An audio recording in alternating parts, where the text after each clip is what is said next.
Hi, Jason. Thank you. Well, earlier today, the state Supreme Court unanimously ruled that the governor illegally used his partial veto on a framework spending bill that would fund a literacy bill, which was passed back in 2023. Now, earlier this year, you recall the state's high court upheld the governor's partial veto power that he used to lock in a school funding increase for 400 years.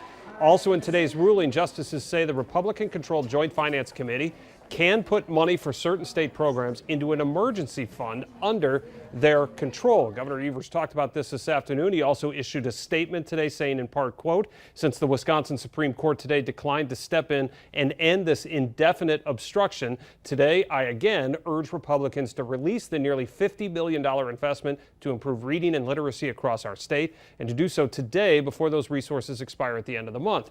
Failing to do so by that deadline would be reckless and irresponsible, end quote.